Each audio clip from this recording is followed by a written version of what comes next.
कोल्हापूर जिल्ह्यातील विधानसभा निवडणुकीत दसरा सणासारखी राजकीय रंगत पाहायला मिळत आहे। काँग्रेसच्या उमेदवारीच्या घोळामुळे गाजलेल्या कोल्हापूर उत्तर मतदारसंघात काँग्रेस पुरस्कृत राजेश लाटकर आणि माजी आमदार राजेश क्षीरसागर यांच्यात काठची टक्कर आहे। महायुतीला जिल्ह्यात 5 ते 6 जागा मिळण्याचा अंदाज व्यक्त होत असताना महाविकास आघाडीने चांगली टक्कर दिली आहे। कागल आणि राधानगरी येथे काटेकी टक्कर पाहायला मिळत असून कागलमधून राष्ट्रवादी शरद पवार गटाचे उमेदवार विजयी होण्याचा अंदाज आहे।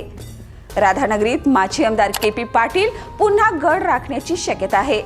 सरकारच्या लाडकी बहीण योजनेचा आणि शेती पंपासाठी जाहीर वीज सवलतीचा फायदा महायुतीला होऊ शकतो, तर दुसरीकडे बेरोजगारी, महागाई आणि पक्षांतर्गत फूट यामुळे मतदार अस्वस्थ असल्याचं चित्र आहे।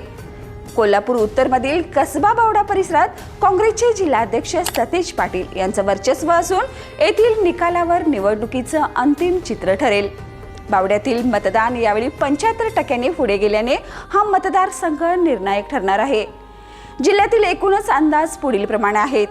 काँग्रेसच्या 3 जागा तर राष्ट्रवादी शरद पवार गटाची 1 जागा येण्याची शक्यता वर्तवली जाते। अजित पवार गटाची 1 जागा, भाजप 1 जागा तर जनसुराज्य आणि अपक्ष 2 ते 3 जागा येण्याची शक्यता वर्तवली जात आहे। कोल्हापूर जिल्ह्याने यंदाच्या निवडणुकीत उच्चांकी 76.17% मतदानाची नोंद केली। करवीर मतदारसंघाने पुन्हा सर्वाधिक मतदान करून आपली छाप कायम ठेवली आहे। अशाच ताज्या बातम्यांसाठी तारा न्यूजला लाईक करा आणि सबस्क्राईब करा।